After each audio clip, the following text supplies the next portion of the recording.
Hello everybody and welcome back to another Mystery Box Function Challenge. In the purple mystery box we've got some math, and your challenge is to figure out what that math is by putting numbers in the top and seeing how they come out changed on the bottom. We'll keep track of those ins and outs in a chart and even graph those as ordered pairs so that you can see the shape the math makes. There's a link in the description so you can pause this video, get to this page through that link, and then try out as many numbers as you like until you think you know what the mystery math is. Then come on back here, play the rest of the video, and see if I get the same thing. All right, so let's start with 0. And 0, whoa, 0 gives us 1.333, so that looks like 1 1/3, I guess. Strange. Let's try 2.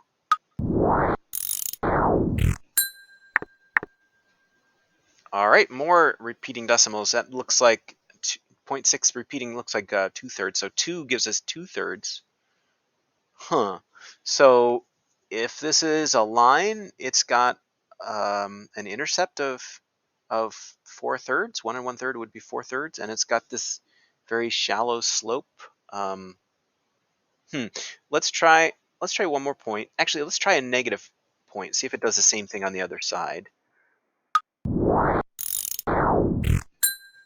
-1 gives us 1 2/3.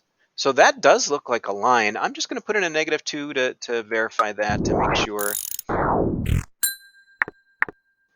-2 gives us 2. Those all look like they're in a line. So I'm pretty confident this is a line, and this is our y-intercept, and 1 1/3, I'm going to write that as 4/3. So we've got plus 4/3. So we just have to figure out the slope.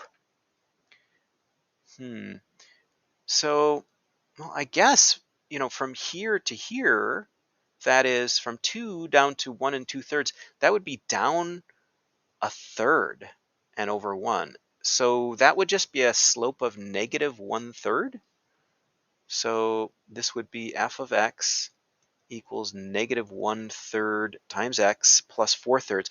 Let's see if we can get another point to verify that. So actually, let's try 1, because I think 1 would be -1 plus 4/3, right?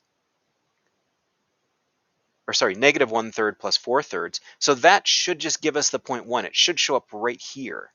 So let's try that. Let's try 1. Looking for 1 out of this one. Aha, and 1 gave us 1. So I think that is it. I'm pretty confident. So we're going to go ahead and reveal this one. Yes, so this is -1/3 x plus 4/3. A little tricky with all those fractions. And if we look at the graph, that's a nice straight line. All right, well, how did that go for you? Did you see that this was a linear function, and were you able to sort out the fractions? Let me know. Thanks, everybody.